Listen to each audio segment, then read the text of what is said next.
This is the Narwal Flow 2 robot vacuum, and this is their flagship model for 2026. And you know, it might feel like everyone is doing a robot vacuum. Well, it's because it's one of the hottest pieces of tech that you still might be ignoring. But Narwal's Flow 2 might be the smartest one, so let's talk about it. What's up, everybody? Brian Tong here, and you know, I've been doing a lot of robot vacuums lately because it's the spring cleaning season and everyone is putting their best foot forward to tidy up. Now, this here is the Narwal Flow 2, and this is a sponsored video. I want to make that very clear, but I'm going to showcase what makes this robot vacuum different from the rest of the pack. Now, it feels like Narwal is making an effort to do something different, and let's jump right in and start with the design for their all-in-one base station that emulates a dark frosted glass surface that is different takes from the competition. I mean, it has this classy feel, and this is arguably, to me, the classiest design for a dock right now. I mean, I really like what they're doing here to be different from the pack. So what they've done is you'll actually have the clean water tank, and then you'll have the dirty water tank on top, but directly underneath them, they'll have the dust bag on one side for your debris, and then a container for the detergent cleaning solution.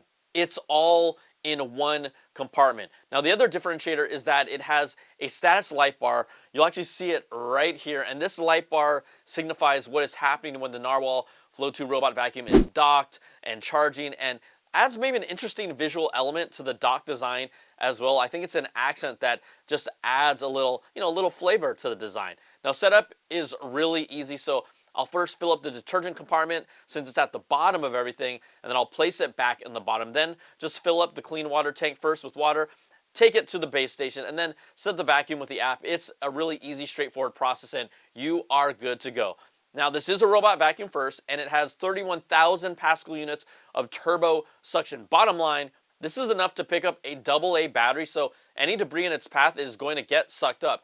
It also has their dual flow tangle-free system that was one of the first in the robot vacuum space, so that means no tangles, no built-up hair that gets all caught up in the roller brush underneath. That doesn't happen. But let's get to some real-world examples, and this is a whole lot of granola, right, that I just put on the floor, crumbled it up, and you can see the Narwal Flow 2 handled it with ease and cleans up the area, just sucking it up with different size chunks everywhere.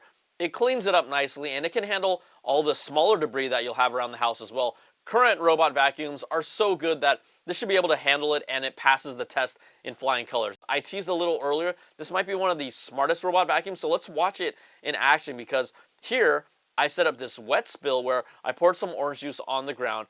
Now, with some other robot vacuums, you need to personally actually change the type of cleaning on your app, meaning you'll manually have to select if you want it to just vacuum or just mop or do both. Well, here you don't have to do that with the Narwal Flow 2 because of its Narmind Pro autonomous system.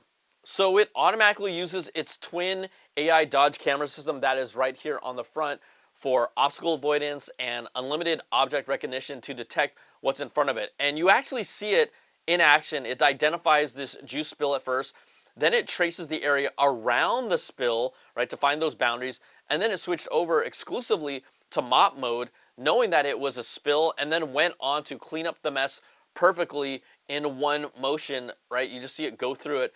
There was not a single drop of juice left afterwards, and I even took a paper towel to the ground just to make sure, and look, see? Completely clean.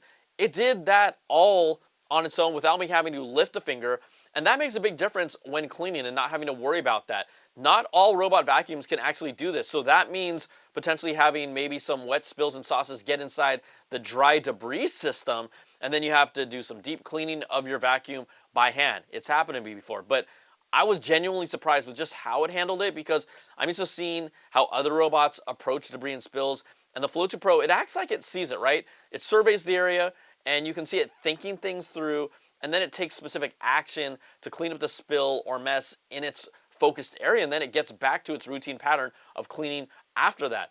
I didn't get into detail with it earlier, but you could also see that Narmind Pro autonomous system at work when it identified the crumbled granola in an area. It switched to vacuum mode and then targeted the area specifically to clean up the debris there as well. And of course, this also comes in handy when you have things on the floor around your house that you haven't picked up. Now, the Flow 2 also has a roller mop system, and different vacuums approach their mop system differently. The main advantage of a roller mop system is that, sure, they can mop up the floors in general, but Where the roller mop system stands out the most for me is with wet spills. Now, a big part of the Flow 2 is its FlowWash mopping system. This is a rolling mop system that is spinning underneath and can self-clean at the same time inside the Flow 2. So let's look underneath, and you can see this is a wet mop, and I'll remove the mop for you to see that it takes water heated at 140 degrees Fahrenheit. There are actually dual tanks built in the vacuum with real-time flowing water that is shot out through 16 angled outlets that actively rinses the mop while it's in action. Then that dirty water is then stored inside the Flow 2 until it gets emptied at the base station later. Now there's a scraper that removes dirt in real time, and it has 12 newtons of downward pressure, which is enough force to emulate a human pushing down and doing the mopping themselves, except you don't have to. This does it for you. Now, I talked about the fact that this is an extendable track mop, and it cleans along table legs and walls for edge cleaning, right? It's still a roller, but it does edge out. I put a bunch of different objects on the floor, and its AI brain is able to recognize everything, right? It assigns a risk level to each object. It acts differently depending on if it's something like a toy or a table leg or a pet. Now, I don't have pets, so I can't actively test this, but it keeps a safe distance away from them when it detects them. Or if there's, let's say, pet poop, it's going to stay away from that as well for you to do the main clean, so it's not going to, go right through it. So it has the smarts to navigate around the items in your home. Just think of it as street smarts, but for your living area. I've been covering robot vacuums for years now. You've seen them on my channel, and I continue to tell you every year, right? You might not think you need one, but once you get one, it will save you hours in a day, and then that stacks when it becomes weeks, and then that stacks when it becomes years, and a robot vacuum will genuinely change your life. It is an investment to make, no doubt, but trust me, it's going to be well worth it if you live in a space that can support it. Now, if you like what you see here from the Narwal Flow 2, you can check out the link in the description of this video, and there is an early promo deal. But what stood out to me is how it thinks things through, and it showed me that the Narwal Flow 2 is actually one of the smarter, if not the smartest robot vacuums on the market. I saw how it surveyed the area, how it changed its behavior specifically for spills or debris, and it really shows me like it's thinking upstairs. So thank you so much for watching, and I'll see you on the next video. Peace and love.